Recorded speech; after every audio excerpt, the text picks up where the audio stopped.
Hi everyone, it's Katie from Chords Records. Rolling Stone last week released an incredible long essay on Laura Nyro written by Angie Martocchio, who's a senior Rolling Stone writer, and I really like her.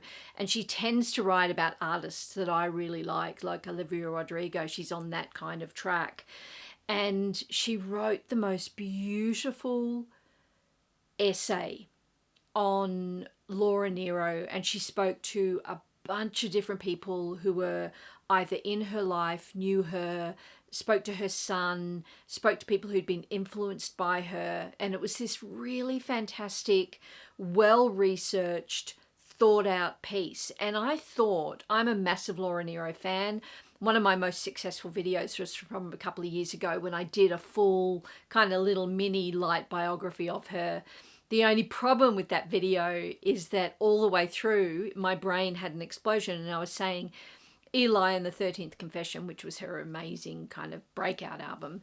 I kept on saying Ellie, and the amount of people weekly I get correcting me, so it's super embarrassing. But a couple of years on, anyway, I collect Laura Nyro, and I thought it'd be really, might be interesting for you to see all the different versions of music available in physical format that you can get. This Rolling Stone article, I think, will trigger a really great resurgence of interest in her. And so I want to show you my collection, so all my vinyl albums, as well as a couple of box sets. So to kick off, I will just go back and just talk about a little bit about Laura Nyro if you don't know who she is.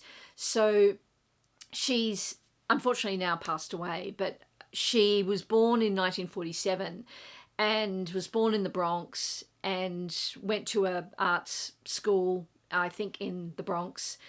And by the time she was 13 or 14, she was sort of a child prodigy, and she was writing music. And you can read all about this in the Rolling Stone interview, so I'll give you just a really quick rundown of who she is and why she's so important to the history of musical singer-songwriters and kind of modern music and pop music.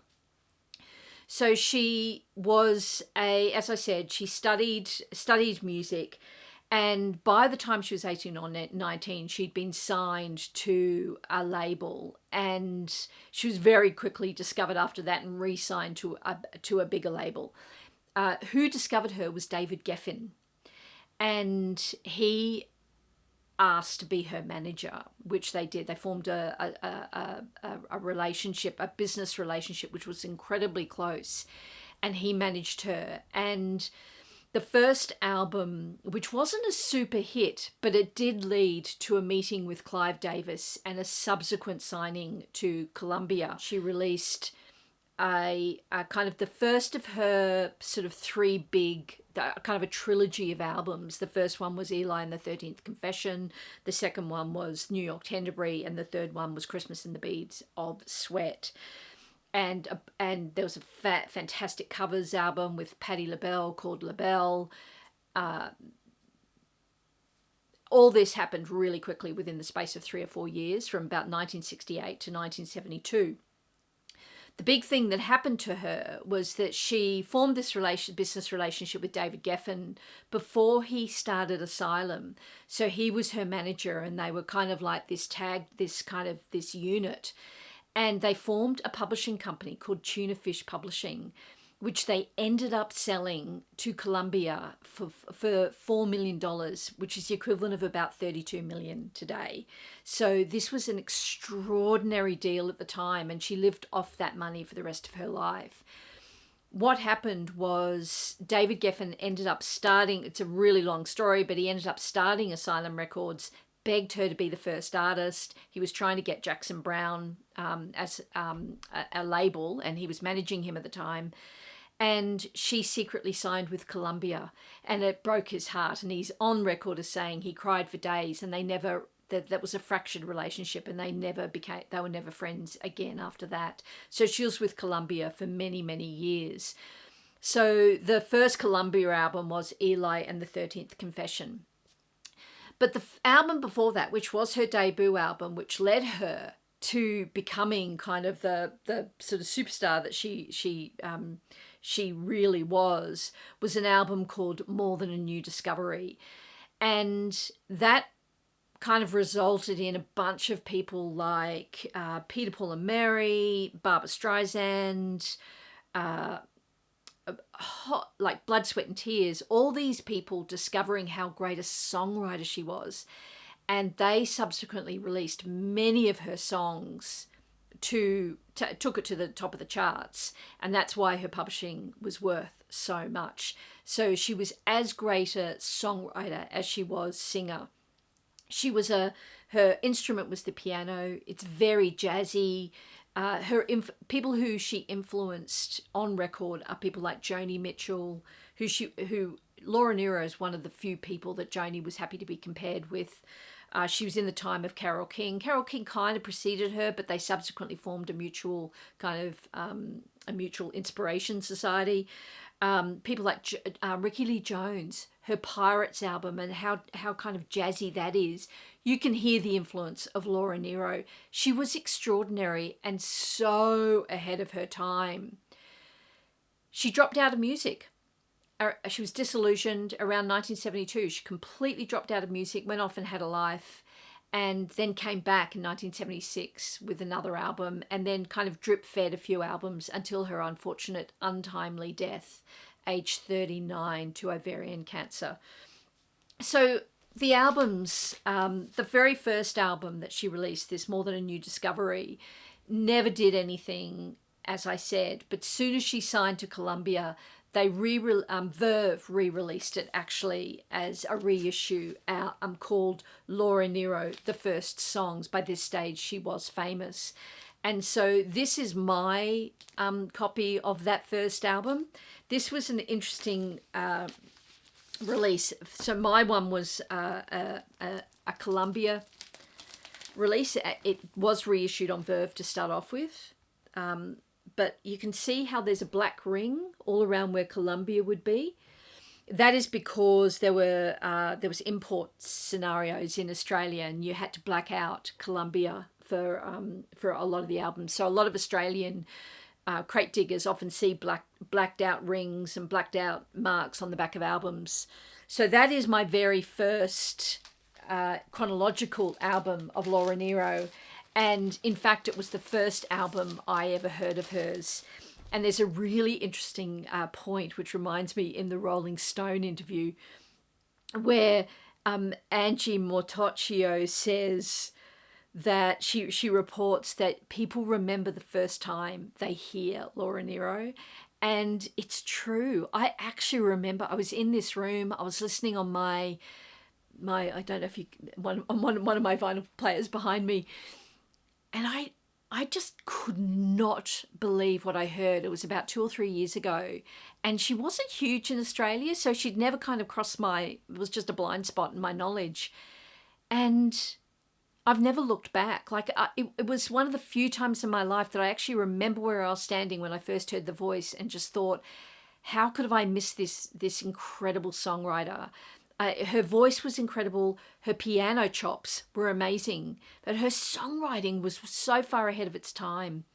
You know, there were mixed tempos and jazzy chords and beautiful orchestrations. Like she was a true genius.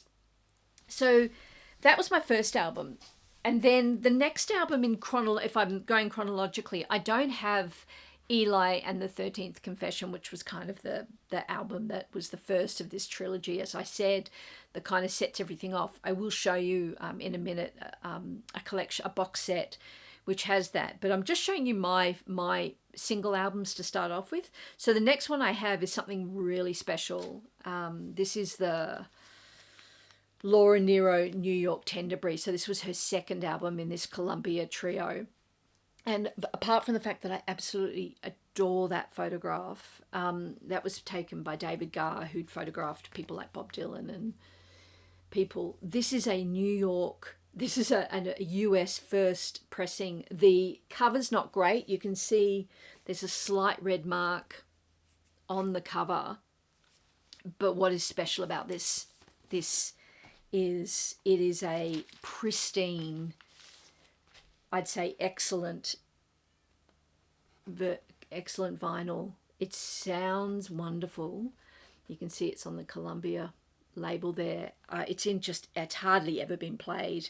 So very happy to pick that up. And I'm going to do a little shout out here to an Australian record store in Tasmania, kind of the furthest record store you can imagine in the world.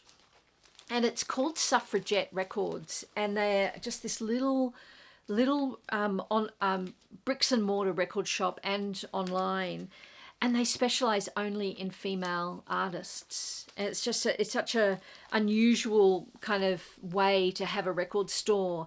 And I picked this up from them. They scour the world for amazing female musicians on vinyl, but first editions and rare records, as well as all the new releases. And I was very happy, and I got it at a very good price. So I was happy to have that. Right, the next album in that trilogy is probably my favourite album. I'm on the record of saying it, and it's called Christmas and the Beads of Sweat. And I've got 2 copies of this, and it's this beautiful, this is an Australian version. The actual original had a kind of a tiny little sort of red rose there, but I have 2 Australian original pressings of this, same cover, just slightly different vinyl.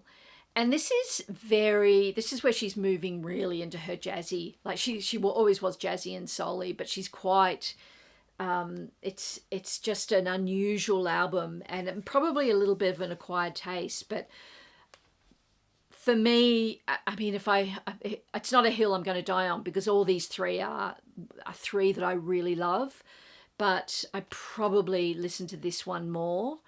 Although, oh gosh, Eli and the 13th Confession is probably the better album, to be honest, to be fair. So I've got 2 versions of that. As I said, they're both Australian vinyl on the CBS label. All really, really great condition. I pick up Laura Nyro if ever I see her, which I don't see her often. I buy it. I'll have to stop buying this one though, because I've now got about 4 copies of it. Okay, next one is probably her most successful as far as charts go, and that is the incredible cover album that she did with Patti LaBelle called Gonna Take a Miracle. And you can see there Laura Nyro and LaBelle fully credited.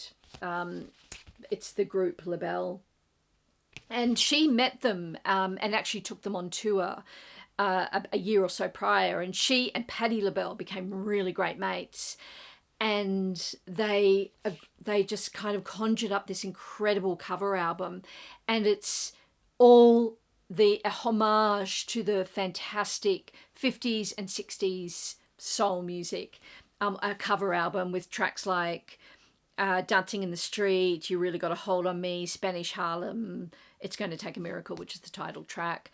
A really fantastic album, and it's probably a fantastic entry point into Laura Nyro, because it's a little bit more accessible. Her music is of high octane.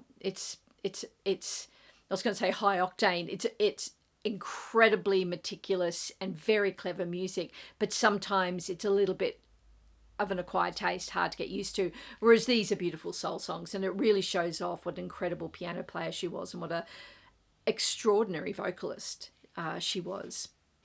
And look at that, another great photo of her.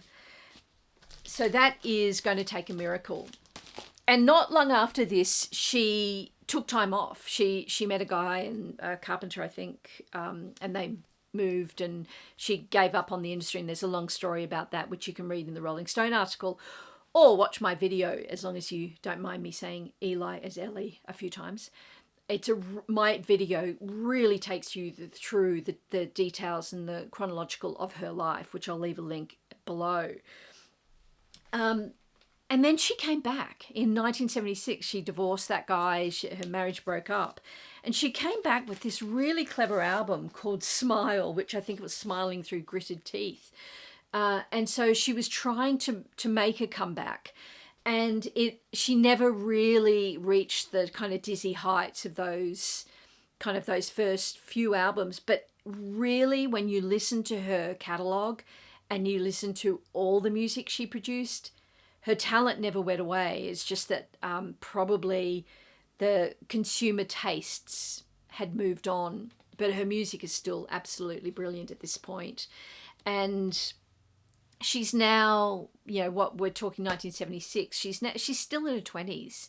She was such an extraordinary artist. And this is my Columbia, again, a US first press. These are all fairly easy to get. And I imagine in America, you'd be able to pick them up very easily. Although I hope that one day she becomes as collectible as all the big ones like Bob Dylan. But I'd get them now. Don't sleep on getting these Laura Nyro albums, that is for sure. And then finally, of my standalone albums, I was really excited last couple of record store days ago that Newland Records by James Batford in the UK, he released this Angel in the Dark. It was her posthumous album that was sort of mostly recorded while she was alive and undergoing treatment for cancer. But she never lived to see it released, and the musicians who were on it came back and completed it. And it was released on CD, never officially released on vinyl, and until Newland released it for Record Store Day a couple of years ago. And a really beautiful sort of matte finish. A great liner notes here, polyline sleeve, like a really beautiful sort of representation of this album. And it was so beautiful. She'd really kind of come back into the sweet spot of what she was doing in the late 60s and early 70s. And this is an absolutely stunning album and a treat of an album. So talking about James Batford from Newland Records, the reason he produced this, he mainly does sort of jazzy reissues. The reason he released this was because he'd been involved, had been the executive producer and originator of two incredible box sets when he worked at Madfish Records, which I have, and I want to show you because they are, I think you can still pick them up. And if you just want to kind of go all in and get the lot, these are the way to go. So the first box set I'm going to talk about from Madfish is American Dreamer, which was a vinyl box set of 8 vinyl records. In this slip case, I've actually reversed it. You can see there that it comes in a box, slipcase box. And the albums were all her studio releases. I'll just get some of them out so you can see the quality of it. It comes with a kind of a little sort of fold out sort of information sheet. It has this kind of all the credit notations for Eli and the 13th Confession. That's the only one that's got a kind of a fold out sheet. And then the actual albums are this matte finish. They're all in polyline sleeves with a reproduction of the Columbia label, but with Madfish on them.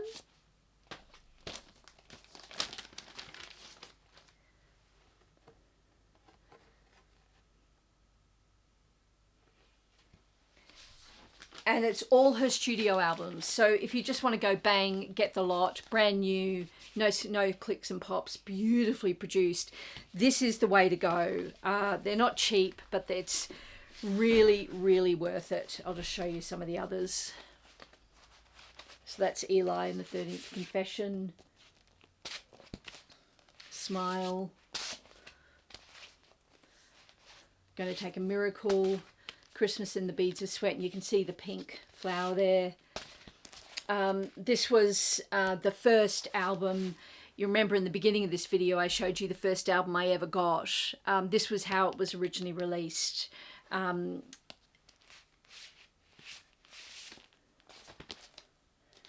Nested, that was a later album of hers. So fantastic box set if you're a vinyl player and you want to sort of get all her studio albums. It's a fantastic reproduction. However, the better one is if you're really, it is about the music, right? As Mazzy always says, it's about the music, stupid. And it is about the music. And that's the hype sticker for the box set. The second box set is really a special release. So that the first box set was vinyl 2021 by Madfish. And then what Madfish did, again, executive produced by James Batsford, they released the complete collection on CD, and it's 19 CDs, and it's got every studio release. It's got Eli and the 13th Confession in stereo and mono on CD. It has a wonderful coffee table book with forwards by everyone from Elton John. Elton John has famously said, he was a huge fan of Laura Nyro. And in fact, the album he released with Brandy Carlisle last year has a song called The Rose of Laura Nyro on it as a tribute. And they do this little echo of Eli, and Eli is coming, her famous song of her album. So I'm going to open this up and show you what it looks like. This has got everything. So this has got her studio albums. It's got all her rarities. It's got so many live albums. There are a couple of live albums she released while she was alive. And there's been subsequent lots of live, recordings like at Fillmore and in New York. Lots of live sessions that were recorded that are on this. And it's got the Angel in the Dark CD. It's got just a bunch of, it's just everything really. And also her famous audition tapes from 1966. So what does this look like? This is not a slipcase. This is like a box with a cover. This is called Hear My Song, the collection 1966 to 1995. That's the hype sticker. So you open it up and you're presented with a beautiful coffee table book, which I'll just quickly show you sort of how beautiful this is. So it's like almost like a wedding album in a way. It is absolutely incredibly produced with so many essays. As I said, there are forwards by people like Elton John, etc. It's just full of lots of goodness. And right in the middle, I don't know if I'll be able to show this on camera properly, is a fold out situation that goes on and on of a full kind of timeline of her life. I won't open the whole thing, but you get the idea. And if I stand back, you can see that's her full catalogue. And so that coffee table book is really, really special. How many pages? It's probably about 90 pages, 87 pages. And then within the box, you have 19 CDs. They're kind of just sort of sitting in here, and they fall out and all over the place. So that's the only bit that lets me down about this box set. But I'll take a few and show you. So I'll take this. I took one of they're sort of quite just paper, cardboard sleeves. In some cases they're gatefold. That's live in San Francisco, Fairmont Hotel, 7th of May, 1994. So not long before she died in 1995, 1996 she died. So in fact, all of these are gatefold. I haven't listened to a lot of these. I've listened to a lot of the live stuff, but I haven't listened to the albums on CD because I have my vinyl.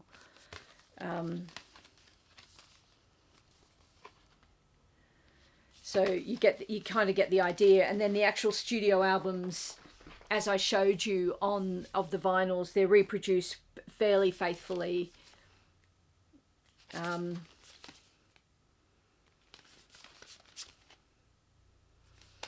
again, all these gatefolds with, you know, credits and bits and pieces. And then each of the albums is literally just slotted in the CDs are just slotted in the kind of the sleeve. And so there's 19 in all. It's like a lifetime of music to listen to. So that's my look at all the kind of physical media I have of Laura Nyro, and I urge everyone to go. I think the Madfish box sets are still available, so you can get them. And, you know, I hope people listen to her for many years to come. All right. Thanks very much for listening. If you like this video, I'd really appreciate a thumbs up and a subscribe, and I'll see you in the next video. Bye.